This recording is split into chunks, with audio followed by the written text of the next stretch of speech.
I think we'll go ahead and get started this morning. I'm Peter Monti, professor here in the Annenberg School, and I want to welcome you all to our Annenberg Colloquium, what we are calling our special edition. Howard Giles gave a colloquium yesterday and has kindly consented to give another one today on a different topic, and I think everybody will find it very interesting. Thanks again to our student hosts, Sally Bryan and Vicki Katz, for helping to coordinate this, along with Jeff Baum and Diane Gutzman and Abby Kahn.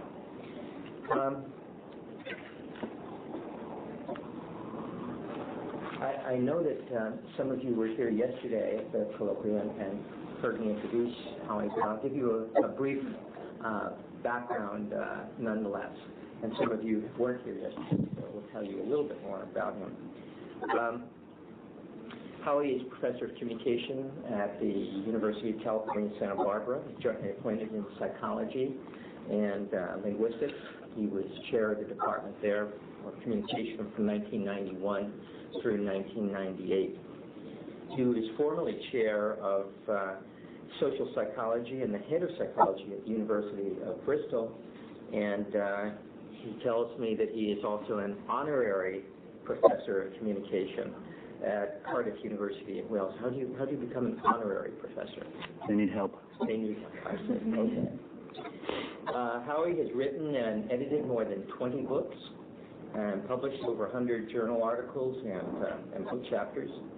He was the editor of Human Communication Research, a journal that a number of people here published in, Journal of Language and Social Psychology, and the Journal of Asian Pacific Communication. He's also a fellow of the International Communication Association, the Gerontology Society of America, the American Psychological Association, and the Society for the Study of Personality and Social Psychology. He was a former president of the International Communication, as well as the International Association for the Study of Language and Social Psychology. Has had a number of honors over the years, one of which is the Spearman Medal and the President's Award of the British Psychological Society, and from the International Communication Association, he recently received the Career Productivity Award. To Howie, I think one of his most important items on his vita is the fact that he, as manifest eminently today, is in fact a sworn officer of the Santa Barbara Police Department. And he has just, he and the trustees of the university there have put together a center, I think we'll be talking a little bit about this, a center on police practices and community in UC Santa Barbara, with a very distinguished group of academic and professional affiliates. And he's also just published a book that is entitled Law Enforcement, Communication, and Community, that he's edited and written a couple of chapters for. He also mentioned that there is the chancellors are inviting people to a reception for the opening of COPAC. So if anybody's going to be in Santa Barbara and would like to do that, I think Howie is extending an invitation to attend this Thursday. Anyway, his talk today is entitled Law Enforcement, Communication, and Community, and it's a pleasure to introduce my officer friend, Howie Giles. Thank you. Thank you, Peter. Thank you. Pleasure to be with you still, as Monty Python would say from yesterday, and now for something completely different. That said, there are some links with what I talked about yesterday in terms of aging, and particularly in terms of intergroup communication.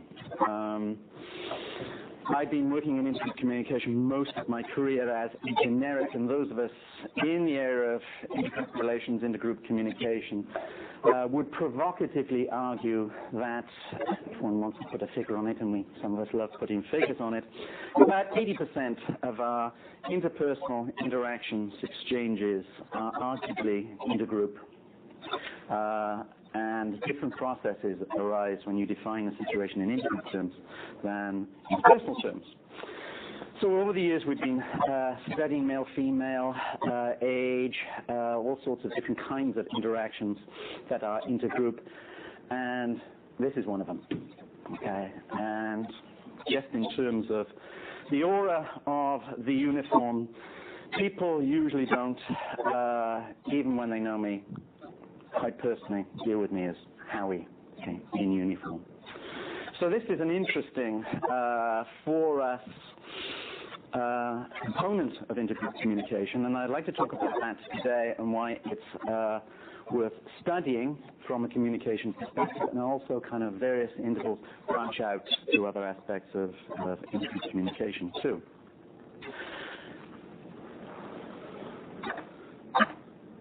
So I kind of have a dual role that causes me some interesting. I put that on there because I move very quickly, you know, taking the photograph. I have some interesting interactions in my role as professor and in my role as officer with same students in different contexts. Okay? When they pick out that I am who I am, because very often this is such a symbol of my identity as a police officer, and I'll give you an example later, that they don't recognize who I am. Okay.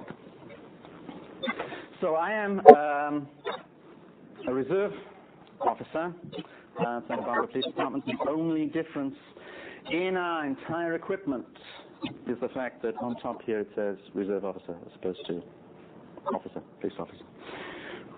There's different levels of reserve officer, but very few people will pick out the reserve as such. Our association prides itself in this little ditty here. Says you wouldn't go in that alley for $1 million. A cop does it for way, way less. Okay, we don't do it for nothing. Okay, it's crazy stuff. Maybe we'll get into that later. Why I do this. Part of why I do this is my interest in police-citizen interaction and to understand it from both sides of the coin. You know. But we do this, a large number of us do this. There are many thousands of reserve police officers in California who do this for nothing, for their commitment to the community. And it's an important statement about community policing that we'll get to, that it is one way in which we as community members can represent the community but still be in the police force as well. And it works in terms of intergroup contact. Two images we have of law enforcement in general. I've been told that these are coming out rather dark. This one in particular, I think. Very quick. Sticky here. It's coming out too dark. Let's make notes. Let's go back. Let's go back what I'm going to see here. Sorry.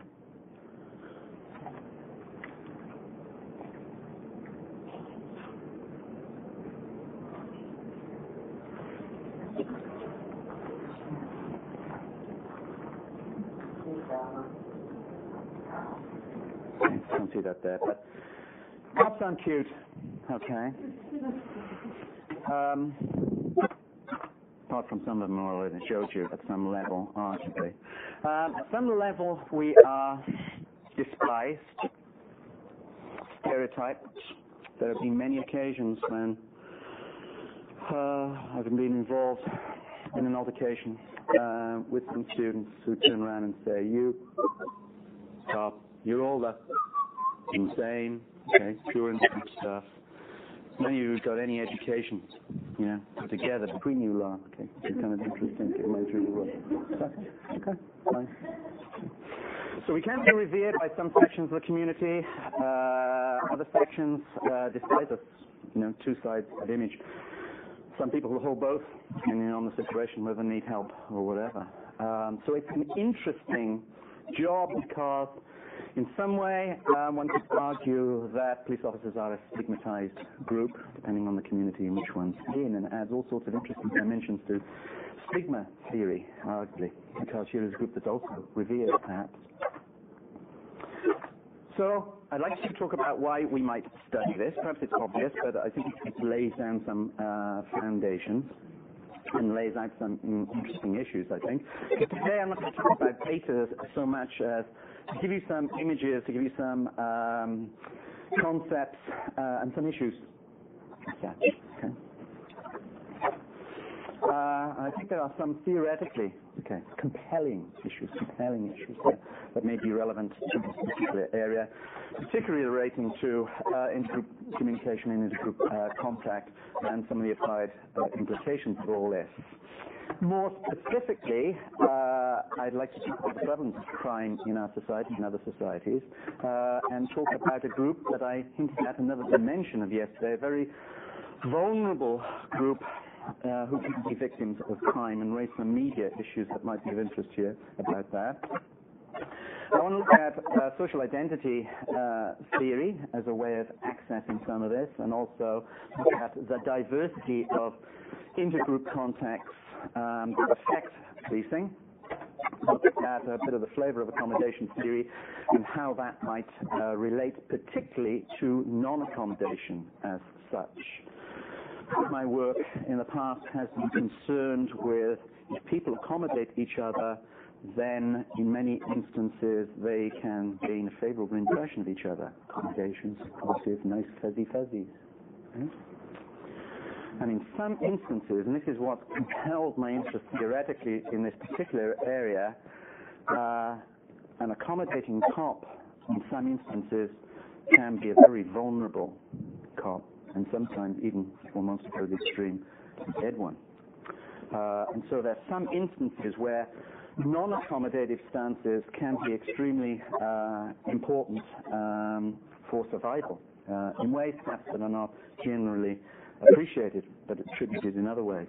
And so I think there's a lot of information that can be imparted about the stances of police officers that people in general don't know about and why they do various things that they do.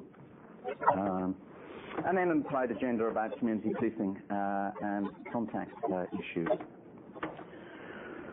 Okay, here we have an interesting little scenario here. Patrol Sergeant Robin Henry sees you're in a traffic stop. We'll talk about traffic stops in due course. Oh, sorry, officer, I didn't know I had this money. Oh, yeah. So that's kind of amusing, but if you were the person that owned that money, or you're the person that goes to jail now, it's not so amusing, but it's kind of got an amusing sense.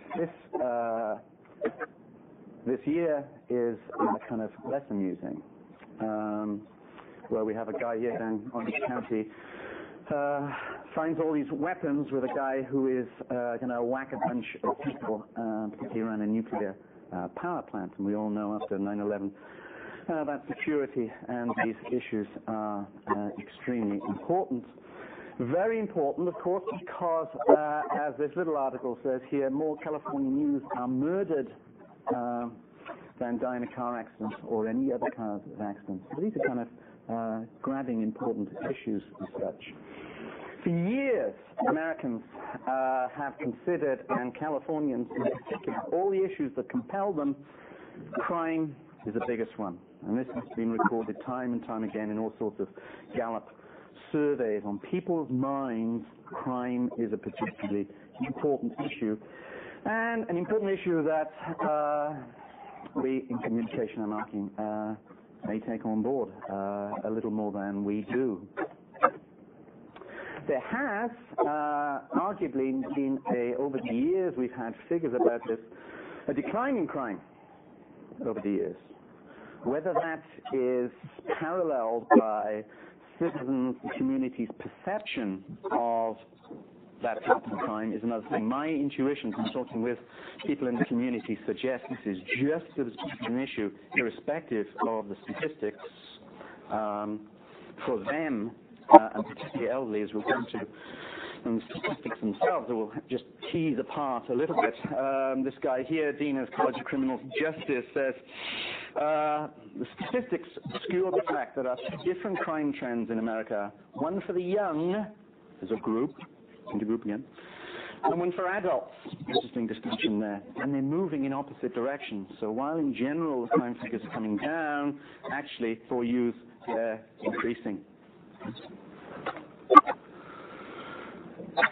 Many factors contribute to certain declines in crime anyway, lower murder rates, because medically we're more advanced. So there's going to be less murder rates because we're able to deal with the situation in a more sophisticated fashion than we were even 5 years ago. Okay? That's a new seeds in there. Okay? Now we have data in June from the FBI that actually said, oh, crime is now back on the increase. A week or so ago, we got another group saying crime is on the decrease. Okay? I think in people's minds, and we're working towards data on this, that people have constructions in their minds that actually, in fact, they're feeling about the streets. Certainly, I may just say Santa Barbara, which is in many people's eyes paradise, as many areas of this county are too. That can be a place that in some times of the day can be fairly dangerous. Interestingly, although maybe there's a drop in crime, interestingly for law enforcement officers, there's been an increase in deaths amongst law enforcement. The fifth straight year here, California was the deadliest place in the nation. 17 police fatalities, 12 of which were women police officers as such. And this is an issue I wish to return to as such.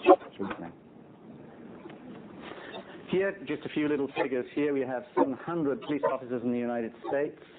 What do you think is the most dangerous occupation? Fireman. Coleman.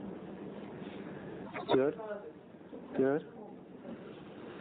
Until 9/11 was New York taxi driver, which is also kind of interesting. But we come in as number 2. Okay. 200 officers killed in the line of duty each year. That has certain constructions in your mind. Another 250 shots, but say by the vest. The vest will only stop a handgun. It won't stop certain kind of long rifles or knives. 200,000 police officers criminally assaulted each year. 15,000 requiring hospitalization. 300 police officers commit suicide because of the stress of the job. An interesting book put out by the American Psychological Society that I haven't read yet is an analysis that's interesting organizationally that officers report more stress in the hierarchy of the organization than they do out on the streets. It'll be interesting to check out those data and the thinking there.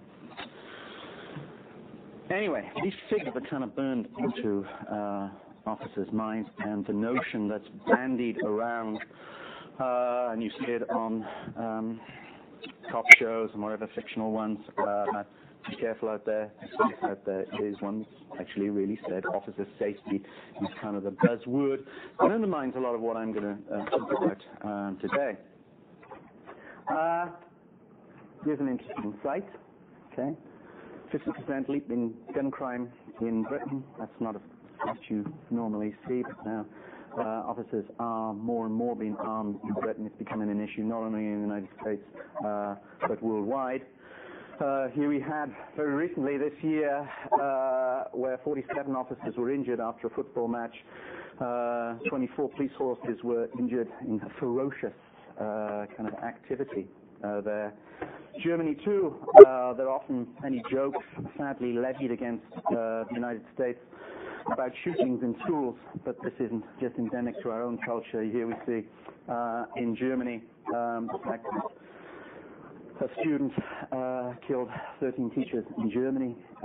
Here we have another riot situation in Germany on political issues. It's not just in our society, but it's in Europe. And also very recent figures in August here. Huge amount of truancy. After decades of boasting the world's most studious youngsters, Japan's schools reported a record number of truants. 139,000 Japanese elementary school students refusing to go to high school. Crime here in Japan too. So these are interesting figures and suggest that maybe these are things that should compel communication. This is a particular view of law enforcement on a movie, LAPD.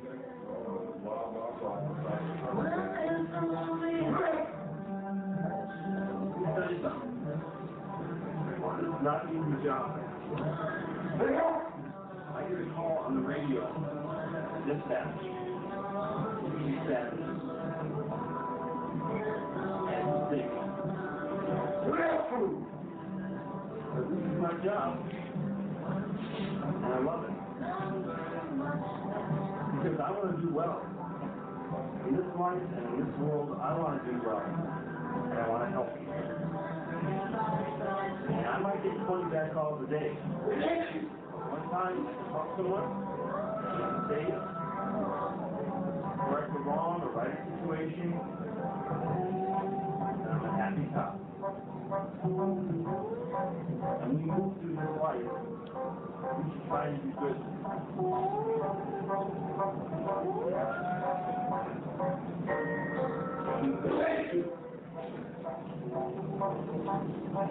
And of course, when you're dead, you're not going to hurt anyone else. Well, And we see it then a bit later on in this kind of movie. I don't know if you've seen it. And we might take a look at some of the actions of this guy doing good in a situation that's multiply intergroup that later. Laudable goals there, in some sense, I'm suggesting. Okay, crime is, in a sense, endemic in our society and other societies too. A particularly interesting group that we talked about yesterday was older people, and we'll come to these other issues in a moment. Here from the LA Times is an interesting article here about the golden years, where the article talks about, and there are data in accord with this, that older people, very often, not all of course, one doesn't want to over-categorize, but quote here from Glendale Police Department, many of our elders become prisoners in their own home. They're locked in behind bars on their windows and afraid to go to the store, because of these perceptions of crime and because of their own, in some sense, more vulnerability to being knocked around, if you like, than younger people. You know, the implications are far greater. Here, from a British newspaper, is an instance. We need to pay attention, arguably, to people who have been physically abused, and you can see here she's clearly been physically abused. In the same newspaper, on the front page, that was the centerfold over there, battling Grand 74 steps to death with the old robber. Okay? So you open the newspaper, and if you're an older person, you open the front page, you see this. Open the middle page. Okay? The intent is great in terms of bringing attention to these issues. So what are some of the secondary spillovers here? Perhaps making people, in fact, more vulnerable at some level. Repeated this very spring. An older person severely attacked here. A guy came over him, beat him up for £100. The article goes on to report about the fact there were many people around at that point. Come back to the old social psychological area of diffusion of responsibility, but I was very angry that no one gave me my assistance in this issue. Same day, woman dies after robbery, 77. 10 days in the hospital, 11 days in the hospital, where a woman was killed for fish and chips, and you know. We say they're a bit funny in Britain, you know, and they are. But back in the US of A, we have many instances of this kind of elder abuse. Here's a horrific one in Maine some years back, where some nuns, mother and sister in their late 60s, were bludgeoned to death with a statue of the Virgin Mary. Okay? Now you open and see these reports. It suggests some interesting media effects studies. Here in Paradise, elderly woman here, 73-year-old, in a care home, okay, raped in the confines of her cottage and security. That was 1996. This year, 2000, teenager arrested in rape of a woman 80. Okay. Traumatized victim who was going for a stroll midday. Okay. Not even at night and sometimes around home in public. Okay. So these are interesting, especially when you get, again, trends about crime and how we portray and communicate trends and statistics. We already put some question marks. Mike William, please interrupt me and ask questions or give some comments. Here you see, look at this interesting, arrested youth saw. There's interesting use of language. Communication of language, interesting use of language. Saw. Okay? 15 to 19 young toughs. Okay, so this image, when you go down the street, Santa Barbara or whatever, young people are vulnerable. So this is an interesting group in particular. So there's many groups where the subjective perceptions of crime are particularly important, and an increasing number of older people in society now with longevity we talked about yesterday is a pretty interesting issue. Vulnerable group. Some theoretical issues. Flavor of social identity theory. There are many theories of intergroup relations that are around these days. I'll talk a little bit about social identity theory as one of them, and they overlap in different ways. And talk about the way in which intergroup contexts occur in law enforcement situations that are kind of very, very interesting. Intergroup relations. Here, the New Yorker. You've got intergroup. Here's a guy, okay, communicating in a particular way. Okay, God bless America. All the flags, okay, making a statement that don't put me in that category, okay, put me in another kind of category. Intergroup relations argue all around us.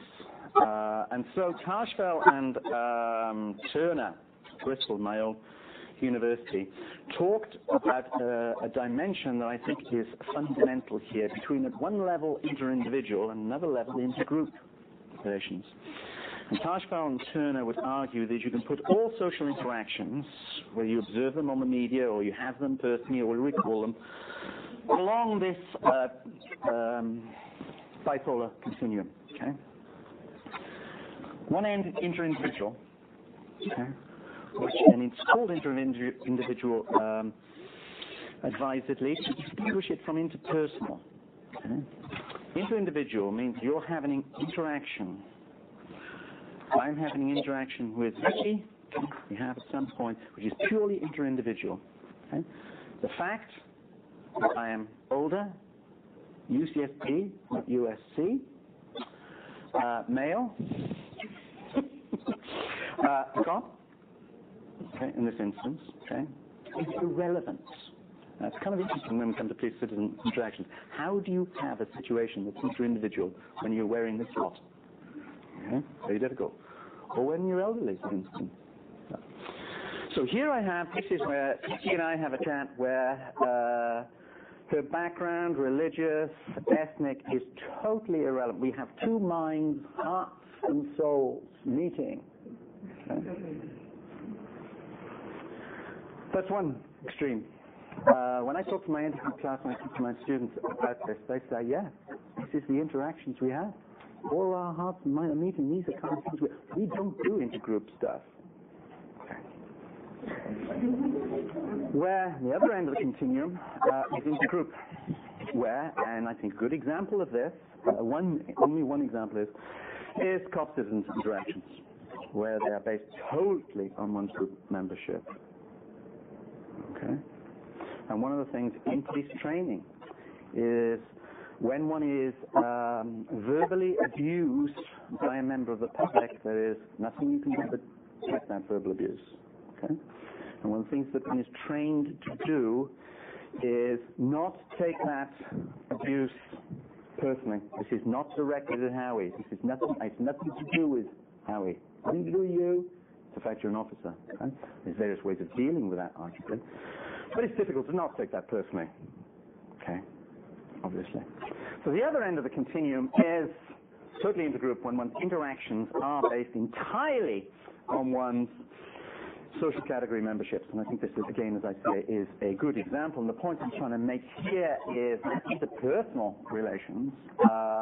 And this is an area that's become intergroup relations become mainstream, I think, in social psychology over the years. And I think it's starting to come into communication movement. But basically it says an interpersonal interaction can be actually either interindividual or intergroup. And some use of our interpersonal communication theories and certainty reduction theory is based implicitly on intergroup principles. How you get to know someone, the process of making someone more predictable is to put them in particular categories, okay, in actual fact. The argument here is then not only can interpersonal be interindividual or intergroup, but intercultural, which kind of often smells, if you like, of intergroup, okay, and of course interindividual. Okay. And the idea behind this is that when a situation is intergroup, and we would argue that many situations have to be intergroup because life moves on, we've got chapters to write, grants to write, presentations to write, etc., people to meet, okay, places to go to, life is short, you've got to make these attributions and categorizations for social economic reasons. Okay? A nice little quote here that when I saw it, you can't probably read it, but from the Lebanon some years ago. It's interesting. When we deal with others individually, we can be civilized. When we deal with each other as groups, we are like savage tribes. We touch that notion, like savage tribes in the Middle Ages, but suggests again that there's something different processes arising here. That drive our communication patterns as such. And we, of course, have many groups to which we belong. I ask my students, which groups to which you belong? Well, I don't belong to many groups, Oh, yes, you do, sunshine. Okay. You belong to many groups that become important. Student, non-student. And State Street in Santa Barbara can be extremely important for some people, whether you're one of those UCSPers. Okay. From up there. Sorority, non-sorority, undergraduate, communication, psychology, interesting, sociology, communication, is it interpersonal, is it mass needed, is it organizational, okay? Well, kind of interpersonal, quantitative, okay, etc., etc. And someone can go down, I have here, etc., etc., etc. So basically, intergroup communication theory is interesting because it says that one can, depending on the situation, move from one intergroup context to another, fluidly. Okay. I sometimes think about the old international airport board where, flight is important and things flash, and one's identity as one of these things can, about 5 or 6 of those identities can be called upon during one interaction, even as it takes its own flow and weave. But some of the same principles arise. Okay? Now, obviously, one is saying that if one's talking about Baptist, Methodist, or whatever, Muslim, Hindu in different parts of the world, histories and politics are unique to those particular intergroup situations, okay? Obviously. Okay?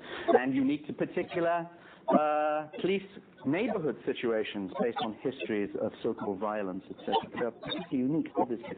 But also we argue there are some interesting common social psychological principles here. And the intergroup situations, I think, are kind of, they have issues with them. So go here, hi. Why do you say hi? Why do you say hi? Maybe I should have said, well, what's happening? Well, that's just very typical. Jeez. Am I standing too close? Too far? Look him straight in the eye, but don't stare. Okay, I'm going to go on this one. What if he thinks I'm prejudiced? Oh, what am I supposed to say next? Okay. I'll just act natural. But what is natural? Okay? What do you think about, man, I hate this. Why is it so hard? Well, maybe you won't notice. Oh, what if he does? Okay.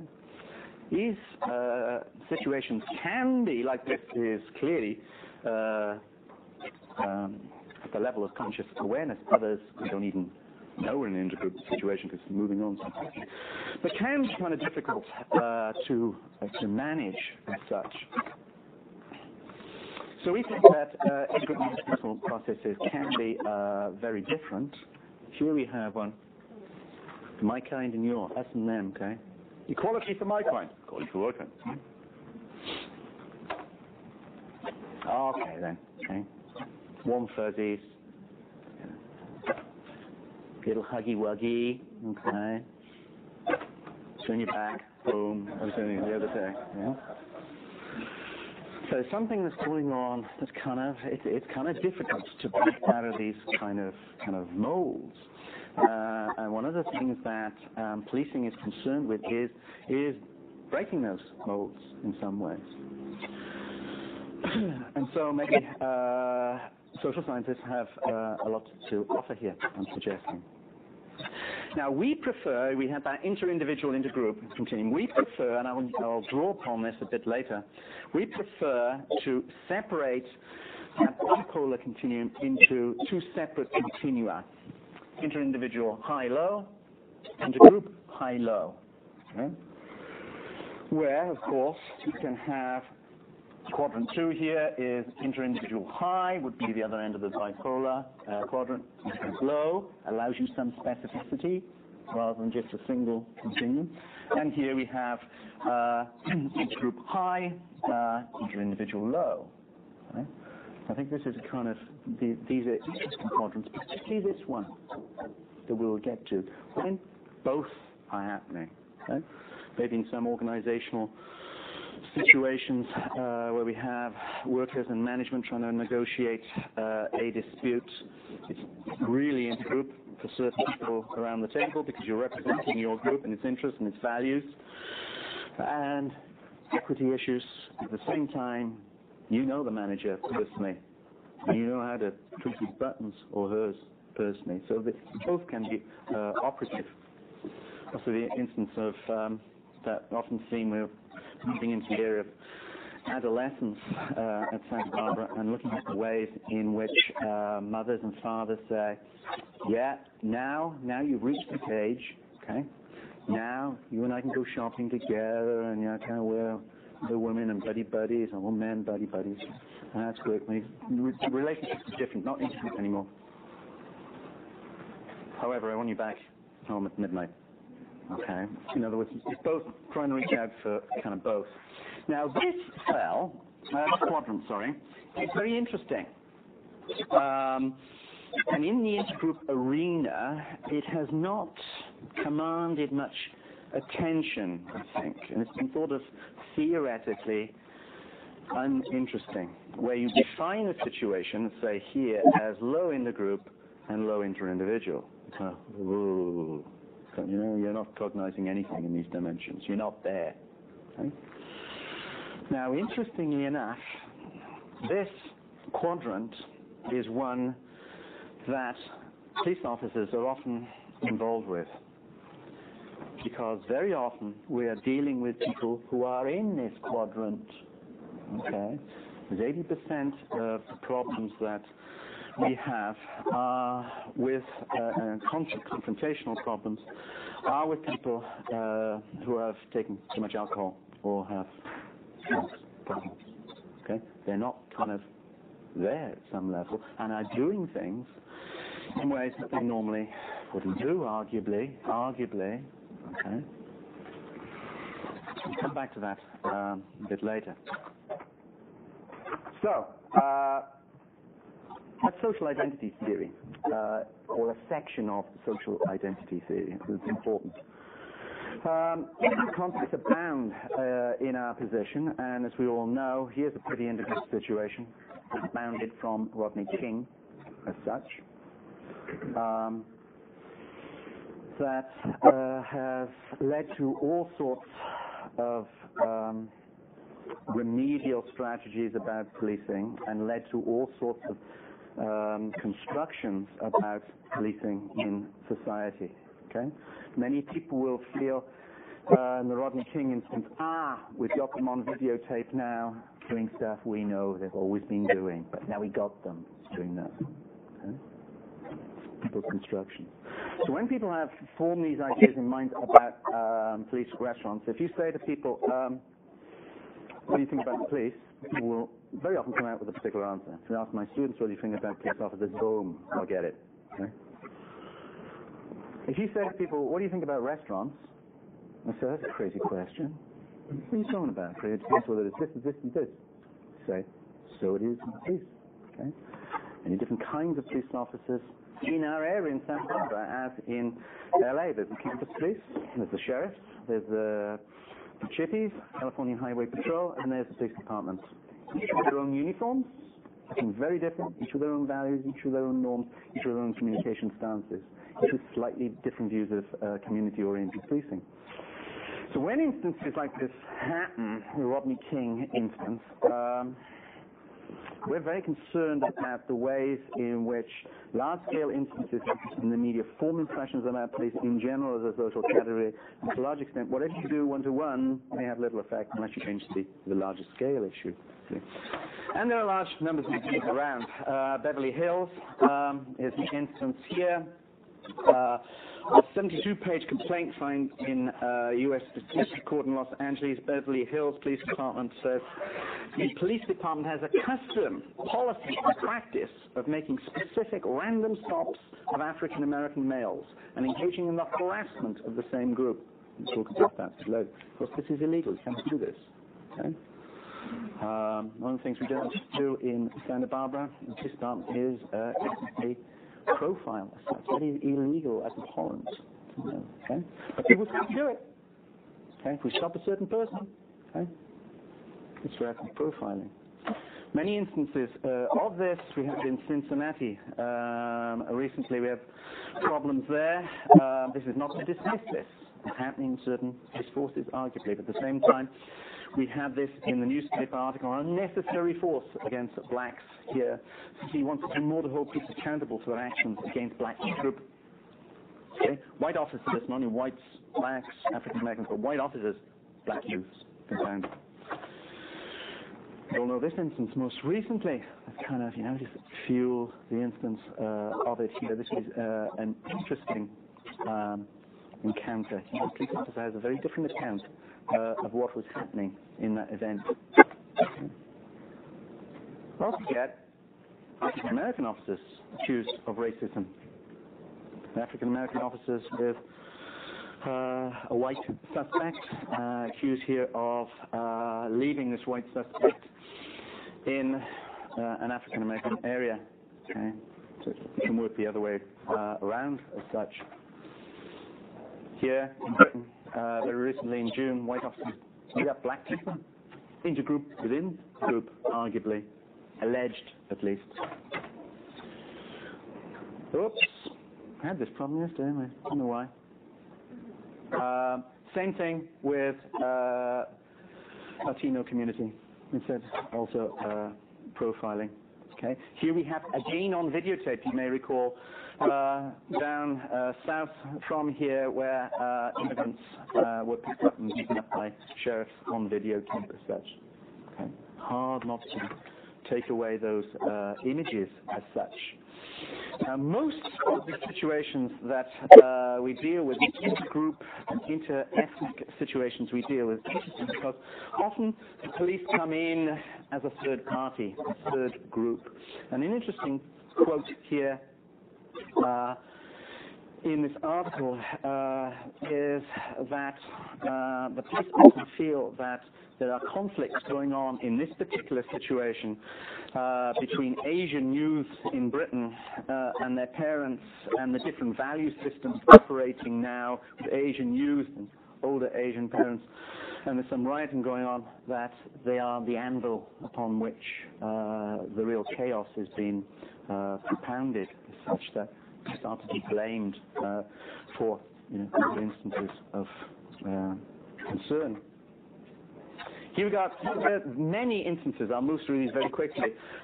Here we have now tribal police being given full police powers outside the reservations. Okay. People outside the reservation saying, "Oh, I'm not sure I like this. I'm not sure I like this." Okay. So this transports itself across many interethnic situations.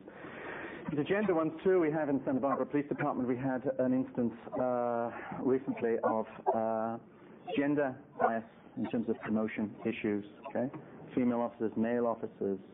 Okay? There's all sorts of different conflicts there. Reserve officer, regular officer. Okay, just everywhere. Students, because police brutality, such. Okay, I think I'll move on from that. And interestingly, too, of course, we have gang issues, which police have to deal with a lot, which is very, very intergroupy, where some officers are gang members arguably, which causes all sorts of interesting issues arising. Once a gang member, always a gang member. So actually brilliant, we saw yesterday. So try to be on the side of the police, even when it's unclear whose side they're on, arguably. So, main point there's a huge diversity of intergroup contexts. Many interesting gender, all sorts of issues that come into being that are just a laboratory for study. This now brings me another theoretical perspective into the melting pot, if you like, flavor of accommodation theory as such. Here's a map of where I come from, for what it's worth. Okay. I worked here in Bristol and came from Cardiff here with its own particular accent, which I went into with some of people yesterday. So I started out, my fascination for things language and intergroup was living the Welsh-English divide, which people over here say, oh, it's all Europe or it's all Britain, you know. No, it's not. Okay. And language is a very important aspect of that particular Welsh identity I have. And 26% of people speak the Welsh language. Perhaps many of you have seen much of it, but it looks a bit like that. Okay, that's a town name in Wales. Okay, arguably, I used to put it up in my class and say that's arguably the longest place name in the world in any language as such. And a student corrected me. She was from New Zealand. She said, no, there's a Maori one that's twice as long in actual fact also. This is an interesting language.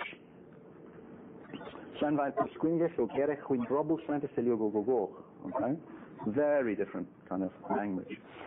At high school, in Britain, you have to pick up on 3 subjects at 16 to 18. Based on how you do in those subjects, you can go to university or not. Most don't. And the university of your choice. And I, much to my parents' angst, chose Welsh to be one of those subjects in order for me to get back to my cultural roots, you see. And I failed at Welsh.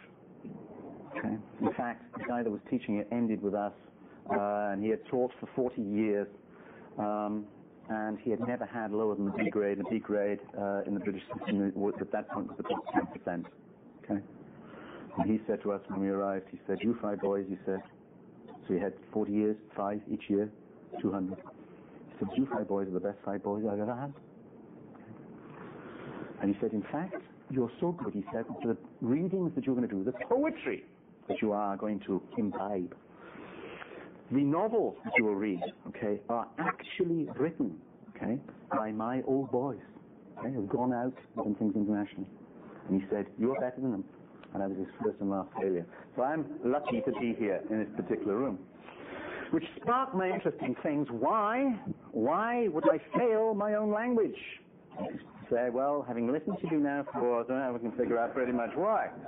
But I think a lot of intergroup issues relate around bilingualism. I think intergroup issues were responsible in some ways, not only inherent language aptitude, but intergroup issues of how I viewed the social meanings of Welsh in that area. An area, incidentally, in intercultural communication that, bizarrely, is not central. Okay? Study of bilingualism. So that got me into, coming back, I went to college in North Wales and came back because people in North Wales are traditionally very strongly Welsh with a very different accent. Not a great deal of smiling in the accent either. There's a normal movement, you know. But actually most of the students came from London. And in London, depending on the area of London, speak very nicely, okay? And that's my friends, okay? So I came back to Cardiff and I spoke to my mother. I remember I was sounding like this, you know? Stop talking like that, she says, you know. So that got me into issues of, was I weird? Of course I'm weird. But am I just a chameleon that, changes situation? That led to accommodation theory called CAT. Meow. Okay? Communication accommodation theory. The instances I think are interesting in terms of police-community relations that we'll get to. The basic idea is here, people converse to whether they believe others' communicative patterns are, if they desire their approval and respect. If you want to identify with them, you move to where they believe they are. Now, where they actually are objectively as measured, and where you think they can often be two different things. Okay? You hear what you want to hear. You see what you want to hear. Okay. And this we hear on a whole range of features in terms of accent, which is done through from posture, okay, to all sorts of verbal and non-verbal tendencies, and can occur. Leaving voicemail, you can accommodate to someone even though you can leave the voicemail. On email, you can even do it. On media, you can do it. It happens in all sorts of contexts. And recipients usually respond very favorably to it. Okay, we like others to reflect and represent our own communicative habits, because the way in which we communicate is very important to us. It's us in some ways, okay? Especially when attributed with genuine intent. Okay?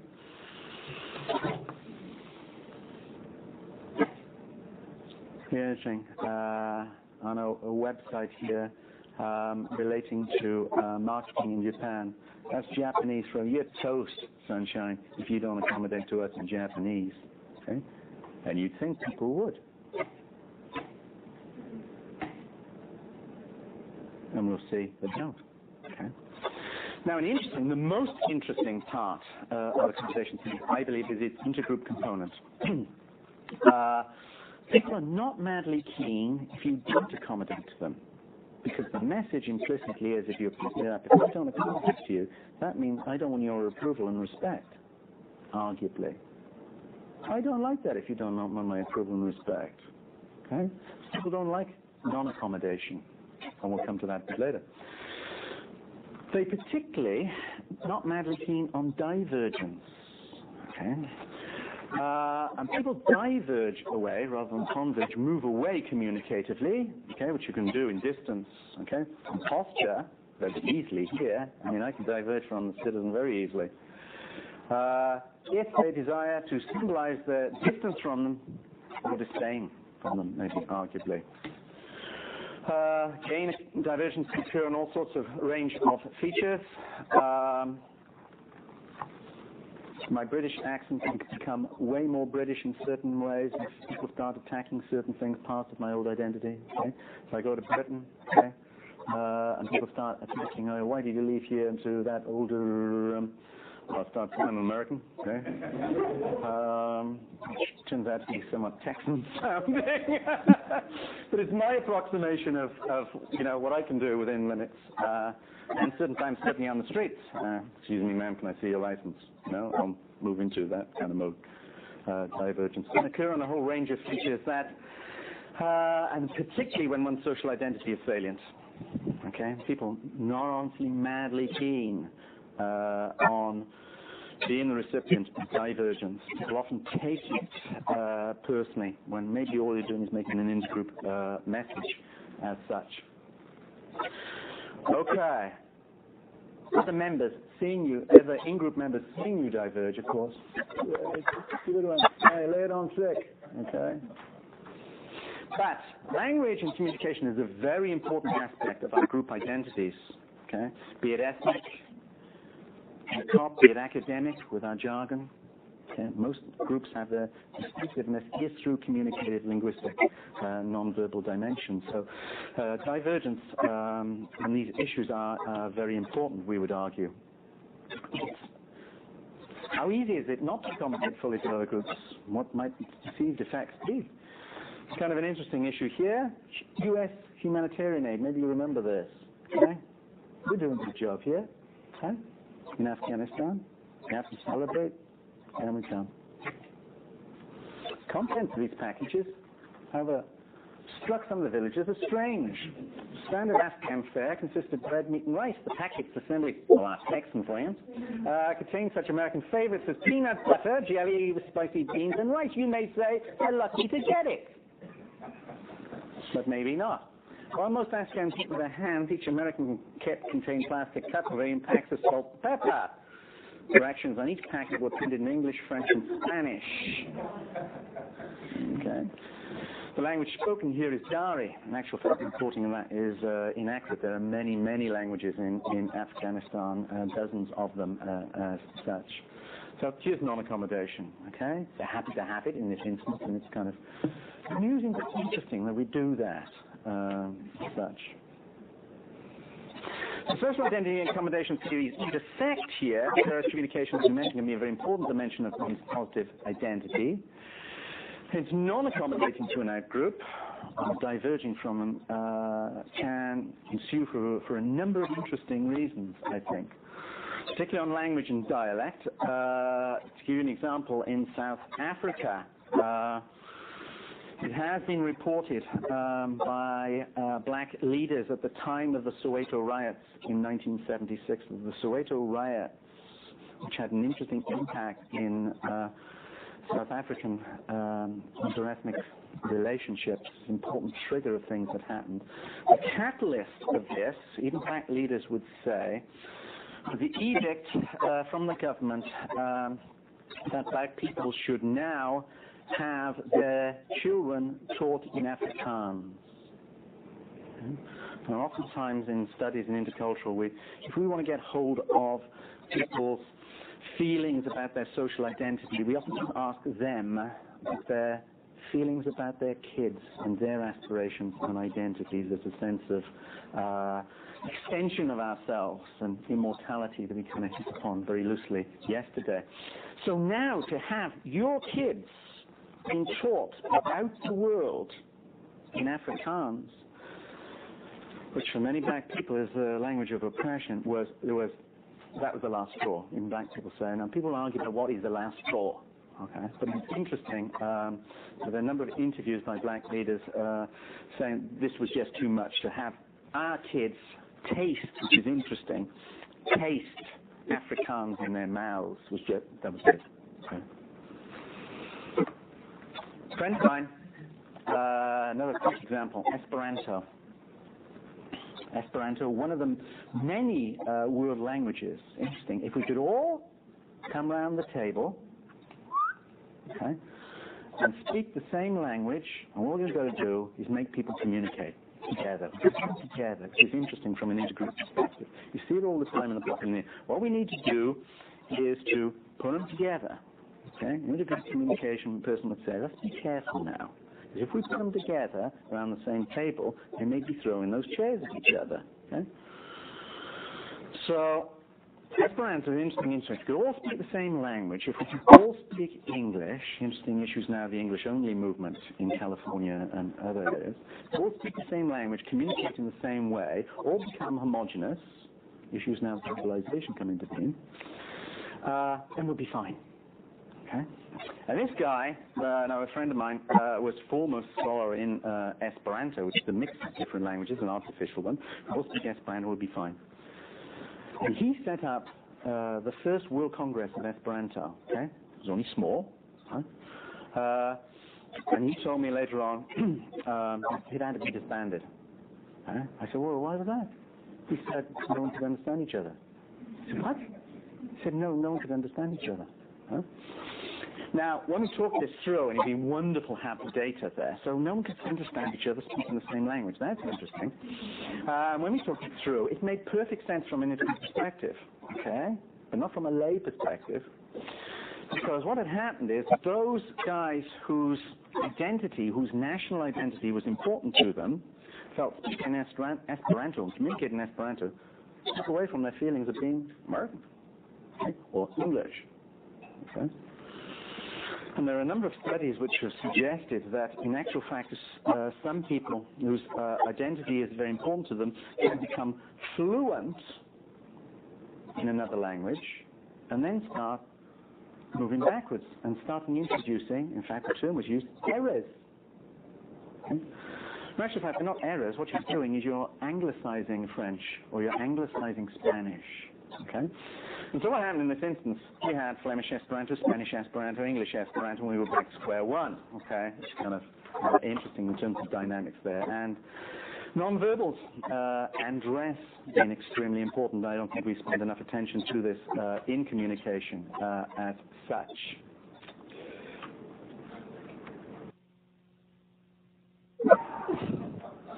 I mean, many messages kind of there, but in terms of the label you give your,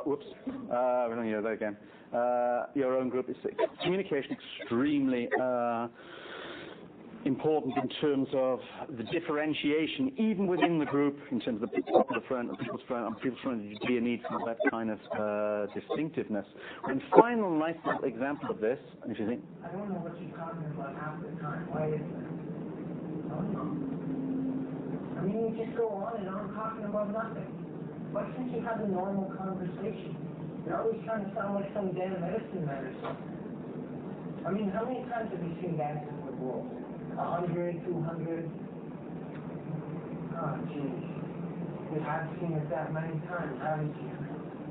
Don't you even know how to be a real Indian? I guess not. Well, shit, no wonder. Jeez. I guess I'll have to teach you that then. First of all, quit grinning, Marky. Indian ain't supposed to smile like that. Get soaked. No. Like this. Oops, oh damn, sorry. I meant to call attention to that.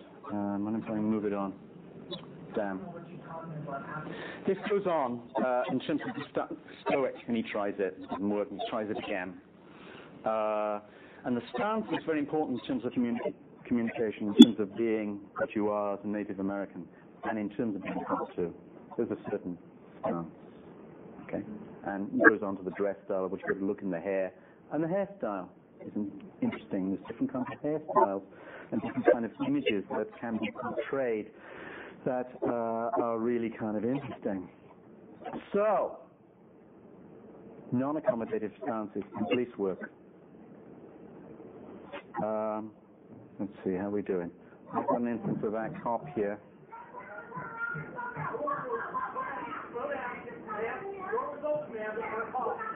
Calm down. Okay, I got a call. This is a park. Report of a disturbance. There's no disturbance. I got a call this disturbance. The door was open. I just want to see what's going on. There's no disturbance. Okay, well then you got nothing to worry about. You don't tell me. I know my rights. Just come right here. You can't do it. You want to touch me? All right. You want to tell me about the law? Look, we can do that. You push me far enough, I will take you to jail. Okay? Now calm yourself down. We're not calm. Screaming at me. You understand? Now I'm going to call a disturbance and I'm going to check it out. That is what I'm going to do. Now are you alone in here? I got to know your question. No, you don't. But I'm going to ask you one more time. Are you alone in here? What does it look like? There's no one else in here? You in here. That's true. But is there anyone else besides me and besides you in this house? No, I said that already. Are you lying to me? I'm here by myself. Well, that might be true. But the question I'm asking you, ma'am, is there anyone else in this house right now? No. Okay. What is your name? Marty. Okay, Marty. I'm going to need you to take a seat here. I prefer to stand up. I'm not asking you. I didn't even do nothing. Move, ma'am.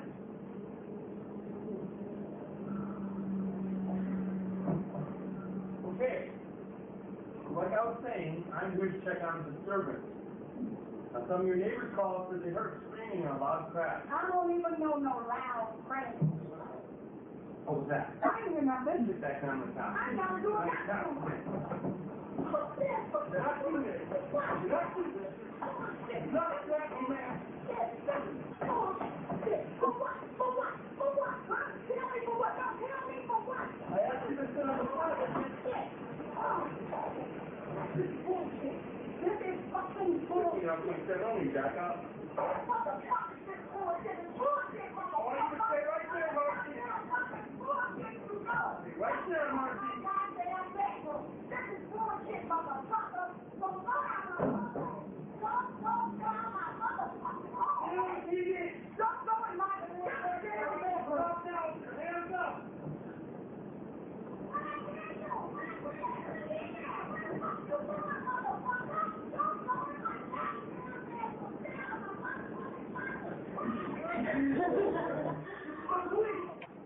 I'm going to win this department, or you come out and show yourself. Hands up. Percy, you're not taking that test. There's nobody in my house. Go on. If I open this body, you'll get shot.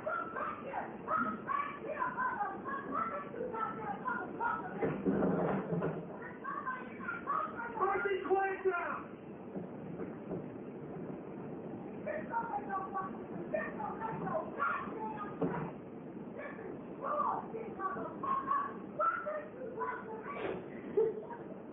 Whoa, whoa. What the hell is this, Marky? Yeah. Just like the money earlier. Now, that's an interesting confrontational situation that I want to kind of get in as kind of an example here of very non-accommodating. Okay. Now, most people's experience of cops is via the media, like that, cop shows, or the traffic stop. Okay. Now, the traffic stop is an interesting issue. Okay. Because arguably, I'll throw it to you, there are three things that we like to think we're all good at. Okay? If you say, how smart and intelligent are you? Now, a number of people will say, I'm smart and intelligent. Okay? I remember going back to Britain on the occasion I told you about yesterday on sabbatical, and I met this guy who I had met for years, and I say, how are you doing? He said, extraordinarily impressive. I said, oh, okay. Oh, I said, it's nice to see you, Fred. He said, I know. Okay. So there will be people who have highfalutin views of themselves, but most people, no. If you ask people the extent to which they have a sense of humor, most of us would probably say we have a sense of humor. That's something we value, okay? Even though you might say, no, you don't have a sense of humor. Okay. People also will say they're good in bed, and they'll also say they're a good driver, okay? So a traffic stop is an instant encounter, okay? Usually when there's a traffic stop, people want to get somewhere quick, okay? They're being stopped from getting somewhere quick.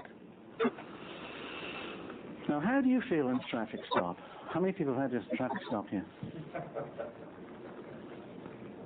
Okay. Third, how do you feel? Come on. Terrible. I feel stupid. I'm very humiliated. Anything else? Scared. I feel irate. Ah. Yeah. So a range of emotions. Irate. That's a nice one. Irate. That's a good one. Irate. Okay. Now these are usually one of the instances that are face-to-face, person, if you like, the intergroup. Okay. You have stopped me doing something I'm pretty good at. Okay. Now I need to be somewhere, write a chapter, give a lecture, and da-da-da-da-da. Okay. In terms of home, as we say, it comes. Uncertainty is high because maybe you don't know why you've been stopped. Okay. Maybe you do. And anxiety is extremely high. Okay. Now,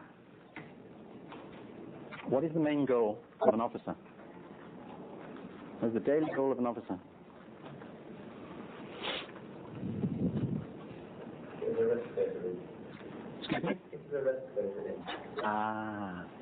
The notion of quotas. Okay. In Santa Barbara, anyway, there is no such notion of quotas. Okay. There's no such notion. No, not even the wink. If an officer, I remember when I first did this job in the patrol car, when everybody sees the patrol car, okay? If you're going down the highway and it's not a busy time on the highway that we were on this morning, it's a normal time, cars are front, they're all going at 65 or 55. What do you think? You know, yeah? There's a cop car there, yeah? That's why we're going at this speed, okay? The most important thing that we have going for us in terms of law enforcement is presence, be it the car, black and white, or presence. Okay? If I were to ask you what is the most important feature of our armory, if you like, and we've much armory, okay? And there's a level of force that one can use up to lethal force. Most people will answer in terms of the baton or the weapon, but our greatest weapon is this.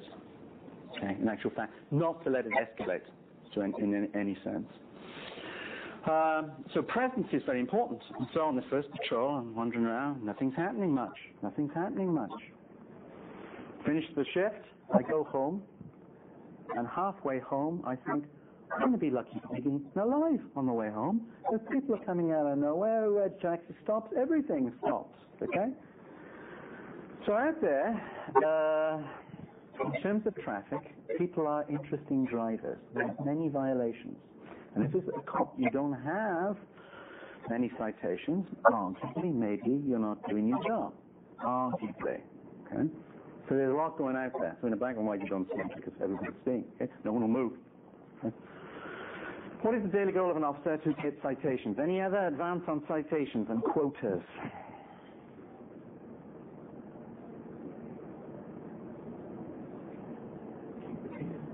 Okay. Anything else? That's it. When I go to UCSB, and you come to USC, you don't think about whether you get home at night. Okay? One of the things when I go out on shift and other officers go out on shift for the families is, will you get home? Okay? So the prime goal of an officer in many ways is to get home to the family.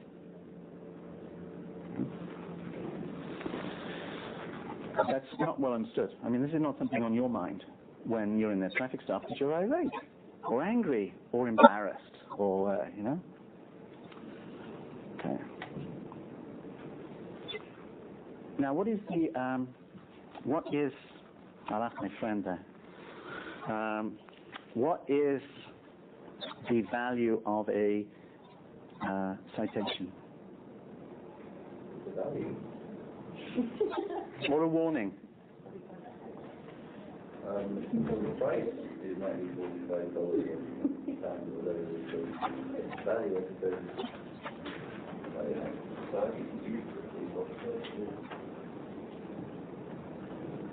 okay. Prevent you from killing yourself by going to the doctor or Right. So, value is, in fact, for the warning and citation is education. Okay, that is it. Okay, not fulfill the quota or fill the city's coffers. So if the value of this stop is educational, then it's interesting to see people's reactions to you as an officer. This is an intergroup situation now where you're very irate. You're uncertain, anxiety is high. Okay.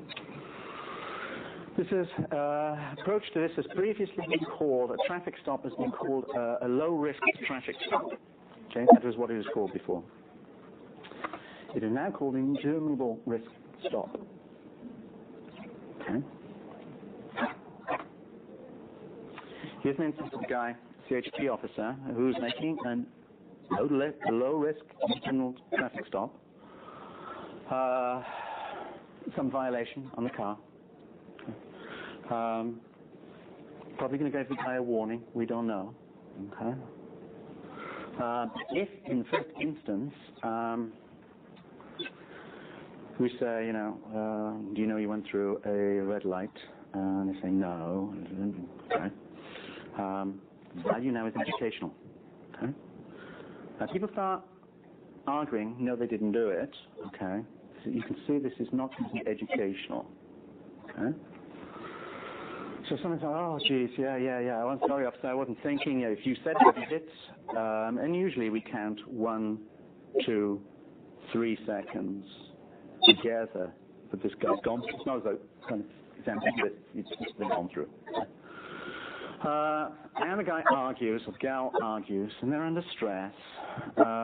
Clearly, this warning is not going to happen. How many traffic stops do you think I've been involved in, percentage-wise, of people who said, "Oh, geez, yeah, I'm sorry, yeah," or this, yeah, geez, I made a mistake.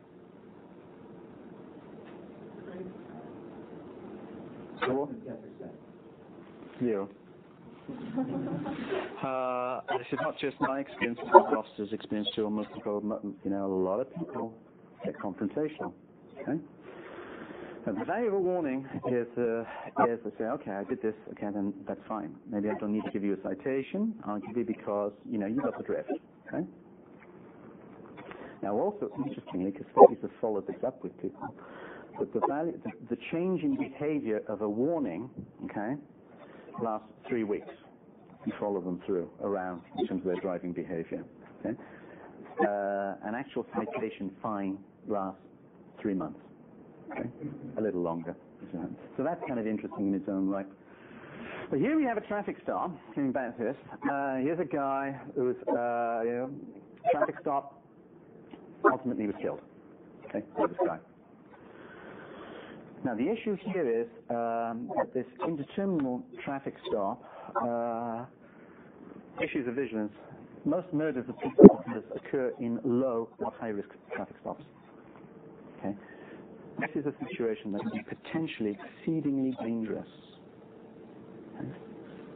Because in Intergroup terms, people don't go round on their foreheads and say, "I am a felon, and I am potentially threatful to you and dangerous."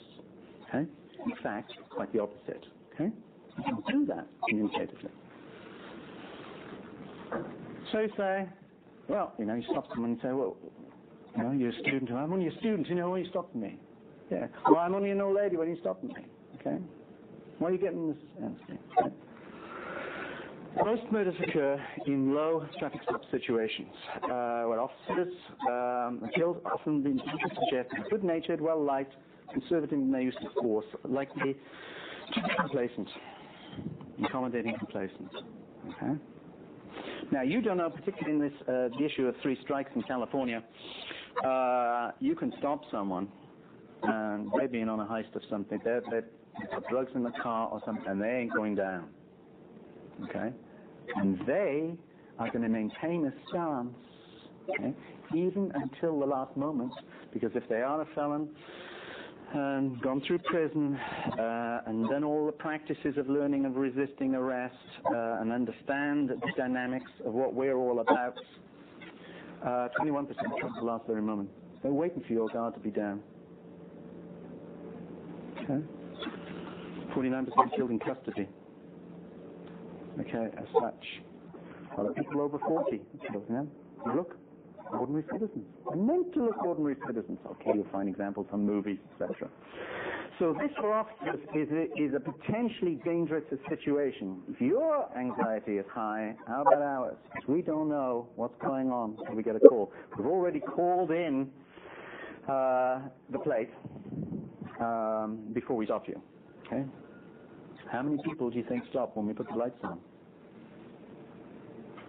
I mean, the offense could have happened a mile down back, okay?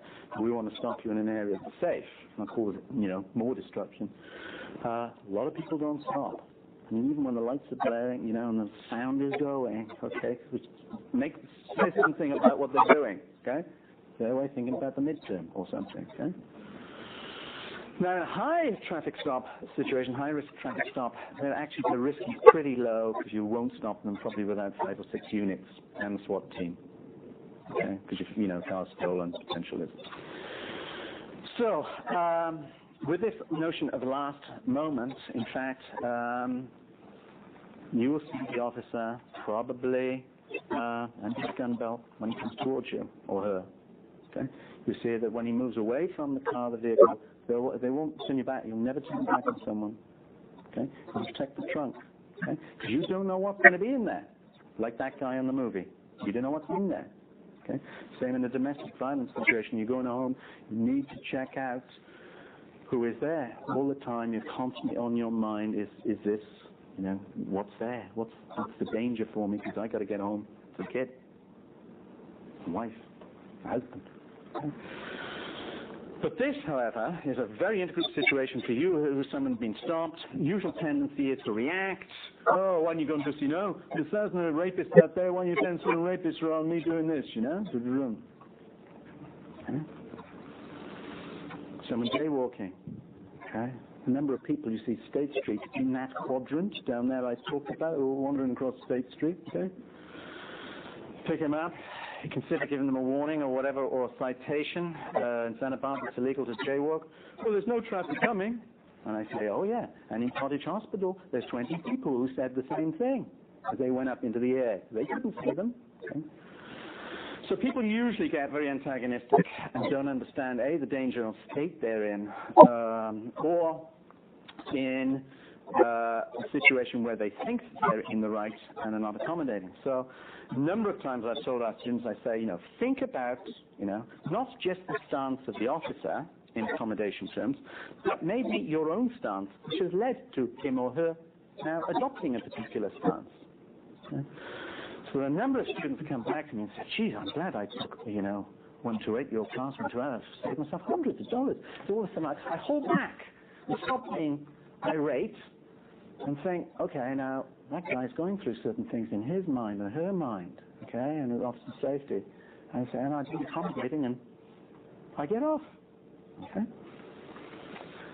She comes up to me after vacation, and she says, I was driving down Nevada, and I stopped by a state trooper, speeding, okay. So I remember what you said, okay. Turned the window down, state trooper came in, and he said to me, she said, the first thing he said to me was, don't bother to say anything, I never give warnings. So it's like, oh, okay. And, you know, I do talk about Santa Barbara as the situation. And he said, well, I'm sorry, but, you know, that's too bad, because I took a communication class and we talked about these issues, and we understand the kind of things you guys go through with, because you don't know who I am and, you know, what I'm doing. You can get a ticket, okay, which is kind of interesting.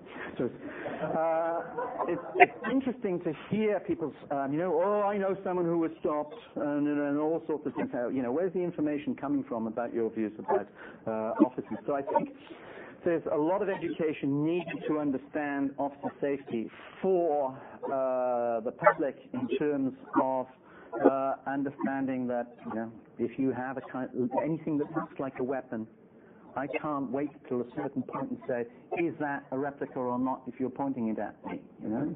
I can't, we haven't had time to discuss this, okay? You've got to make split-second decisions. Some are bad, some are good, just don't do that, okay? So there's a lot of education of the community that I think can go out about policing. We have a fiesta where we put police officers, 2 police officers on each corner of State Street and Fiesta, and this only occurred in the last 5 or 6 years because there was a gang murder in State Street.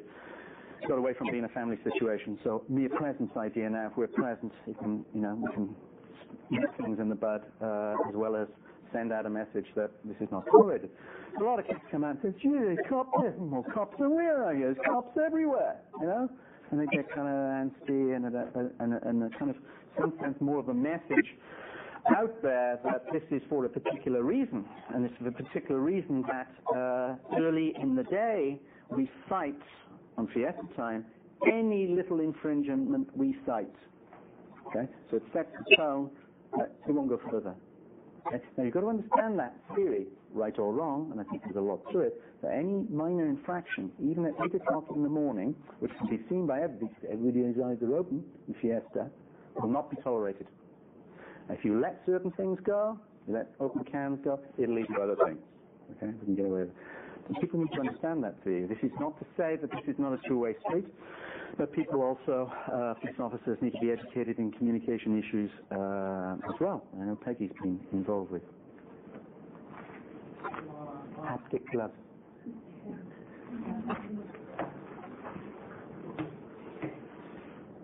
So, traffic stop. Because, apart from the media, there's a wonderful book I recommend to you by Tillman at LSU, who actually looked at what the role of a police officer was on day to day, and he's a media guy that's been looking at how cops are represented and the different stance of cops in real life to how it's reflected in the media. So that's how we get it. A traffic stop for the main and the media. So what can we do to bridge these gaps as such?